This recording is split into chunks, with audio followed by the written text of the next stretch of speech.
Pro boxing fans, we are here in London with me, the miracle man himself, Daniel Jacobs, man. It's always a pleasure seeing you. It's always good seeing your smile. That's the first thing I remember. Looking dapper, looking good. How's things? How's life? Life is good. I haven't been in the most happiest space in a very long time. And I'm grateful to boxing because it allowed me to get to this point in my life where now I'm retired, for a few months and adjusting to this new lifestyle. But boxing has done so good for me. And I see Amir Khan, I see Sean Porter, I see all these guys I grew up in the amateurs with to now be in a video game with and to share these experiences with, to inspire the world, right? I mean, we have our own individual stories. We have our own journey. But to come collectively together to be a part of this event here in London. I'm from Brooklyn, New York. I'm in London town right now, and so it's full circle for me, and just to be a part of this is an amazing experience. I wouldn't have missed this for the world because I know for me, being a boxer, I've been boxing for more than half my life, And so to now have my legacy kind of live on through a game where people could experience me or to know my story or to know what I fought for and what I stood for and what motivated me really means a lot to me. So this moment right now is full circle. I'm very blessed to be a part of this. Yeah. Listen, it's beautiful when you put it that way because people forget to sort of think about what boxers go through. It's a very hard sport, it's brutal at times, and you're there in the ring yourself. Yeah. And there's a lot of things that go on in boxing that people probably don't talk about. Yeah. But good luck with that. Are you a good player in the game? Are you a passive player or do you play quite? I'm one of the best players in the game. So let me tell you, let me speak to the fans directly. I am one, if you want to bet some type of money or something, online or offline, I am the best player to play. And I'm grateful for that because I've always felt like just my skills, my style, my structure, my body frame, everything is just a perfect for a boxer. I used to play football when I was a kid. And there was a certain point where American football, let me just clarify that, not soccer, right? And so there was a time where I was 13, 14 years old, and the quarterback didn't throw it to me when I was in the end zone and we could have won the game. And I said, you know what? I'm going to choose a sport to where I can be the sole dictator of my destiny. And I chose boxing, and I stuck with it, and it's just been a phenomenal experience. And so, like I said, this moment is a full circle for me. I'm happy to be here. I'm fucking retired, right? Like, I'm enjoying life. I did it. I did all the hard work. I made all the sacrifices. Anything you do in life, let me look at the camera. Anything you do in life, I'm going to quote one of the greats of our sport, the Floyd Mayweather. You have to have sacrifice, hard work, dedication, and discipline. God help those who help themselves. And so what I did and had the understanding on is if I continue to give my best in this sport that I've been blessed with, because I was a natural athlete. It's just so by the way, I was never a fighter. I was always a mama's boy. Interesting. I grew up with a lot of women, right, in my life. I had like 5 aunties, a grandmother, my mom. So I had all this feminine energy. And so growing up, I never thought I would be a fighter. But it just so happened that the big bully of Brownsville, Brooklyn, New York, picked on me in school. Wow. And so I stood up for myself and I fought the kid. But we got suspended. And so when I came back to school, all of the kids was like, this kid is going to the boxing gym. This is why he feel like he can fight. You need to go and train and, do something. So literally next week, I went to the gym and I learned how to box. And I said to myself, I want to be able to get the gratification of doing things the right way. Fighting in school is not a good thing. Fighting in the gym is a man versus man, mano y mano. And that's where I learned everything that exists with me and all that I have within me. Because if you, growing up as a mama's boy, you ain't thinking about fighting, you think about loving. Like I was a lover, And so I'm just grateful for boxing, This interview for me is more so just about expressing my humble gratitude for the sport that allowed me to have the experiences, but most importantly, the life that I have now. And so I hope that every fan that supported me, that paid a ticket that know and learn of my story can be affected in a good way behind all of the sacrifices that I made. And so I'm just grateful to be a part of this game, to be here in London representing as a fighter, because every fighter has a story. And every fan is connected to each fighter based off of their story. And so I just hope that my story resonates with people that it resonates with, and we have our own lane and understanding, and we could just strive as a pair together. Because I fight for Brooklyn, but I also know I represent the world. Because everybody that had gone through things that I've gone through, whether it was with another family member with cancer or themselves with cancer, I fought for so much, and it's just a beautiful thing just to be here at this moment.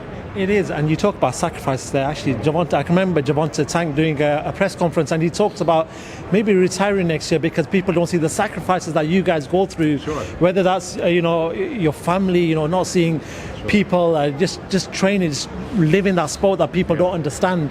Do you get what Gervonta? You must understand what Gervonta's talking about in regards to his sacrifices, and just maybe trying to be a family man, trying to sit back a little bit and do that. You understand what he meant at that point, right? Oh, of course. I mean, to put it all in perspective, let's put the fans into an actual fighter's perspective. We only are 30 minutes into our performance in entertaining the world, where all the fans want to see is a knockout. All the fans want to see is just you put your all into the ring, but they don't see the preparation. They don't see the after effects. Sometimes, excuse my language, but we piss blood from being punched so much. So we sacrifice our own selves and well embodiment and health for the sake of people's entertainment. And for the true fans who truly get it and understand it but appreciate our sacrifice, is the ones that we are grateful for and the reason why we do it.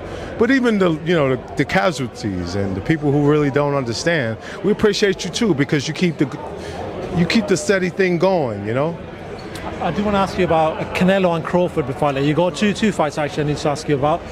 Canelo and Crawford, there's a lot of talk. We've seen Terence Crawford be on the phone to Canelo whilst Crawford's been next to him. So it looks like, big shout out to Terence Crawford. He gets these fights made, man. Yeah, he's the man right now. But talk to me about this, because there's going to be a rehydration clause. There's going to be all these clauses in there. How do you see this fight, sort of playing out? Well, let me first mention to the fact that I'm so grateful for the evolvement of boxing, the evolution of it, because we got the Jake Pauls, we got all these YouTubers and all these other guys that come from a different aspect in life that really us fighters can't really relate to. We only know the hard work, the struggle, coming from poverty, working our way up literally through fighting every day to get to a point of success.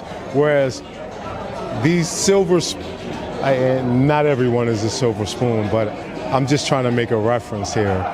Sometimes if people don't really understand the grind and the grit and the sacrifices that boxers need to make, then they wouldn't understand it. But the fact that they exist and is bringing more attention to the ones that actually put in the hard work and sacrifice for the fans' enjoyment, it means a lot. Boxing ain't striving. I'm a fan of boxing. Boxing has saved my life. And so I'm grateful for anyone who continues the game that has always been good to me. But talk to me about Canelo Crawford though. Yeah. Give me your thoughts on that fight. There is a weight discrepancy between the fighters, but it seems that, if there's enough money or if Canelo wants it, I don't know how it's working out right now, but I'm sure Turkey's the man. If anyone's going to make it, Terence is going to make it. What happens if they do agree a weight? Well, there's a couple factors that you need to consider as far as each fighter having the opportunity to win. For me, I'm going to start with one of my favorites, Terence Crawford. First, I know Crawford since the amateurs. I've known him since we were like 15, 16, 17 years old. So we have a history together. So my heart is with him naturally. But what does it take for him to actually win, right? Because there's a few factors. There's weight, there's power, there's skill. I believe that Terence Crawford has the skills to beat Canelo, but he's never been punched by a fighter like Canelo. He's never had the pressure to deal with like a Canelo. And so all of these faculties that you have to include all in at once, you have to be able to make a wise decision on who's going to win. My heart is with Terence Crawford, but the only deciding factor that I feel like may change is if he's able to take the punch. He has the skill over Canelo, but can he take that wrath? Can he take that 168, 175 power? And then even when he was 175, he rehydrated probably higher than that. So you never know what fighter that you're going to receive when it comes to Canelo Alvarez, because he's been a man of many different forms. And so for, Terence Crawford, my advice was to be yourself, but make sure that you are hydrated and well enough physically and your health-wise to be able to sustain the assault, but also to be able to give the assault. Yeah. Just a final one then. February 22nd in Riyadh, big card, big fight. Artur Beterbiev versus Dimitri Bivol rematch. Mate, that first fight was amazing. I was there. Yeah. It was just an amazing. Good for you. That was a good fight. It was a great fight. Give me your thoughts as somebody who's been in the ring. You've seen both styles.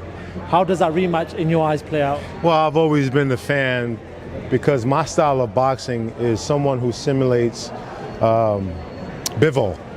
I like his style of boxing, in and out. I mean, I've been in the amateurs for 5 years plus, so I kind of learned that system, and then I appreciate that because that's the fundamental platform that you need to have within yourself to be able to go on to the pros. A lot of pros like Sergio Martinez and other guys that learned on the job because they turned pro later on in their lives, but the ones who's been amateur, they know the system, which is they know what it takes to win and hit and not get hit. Terence Crawford is just that.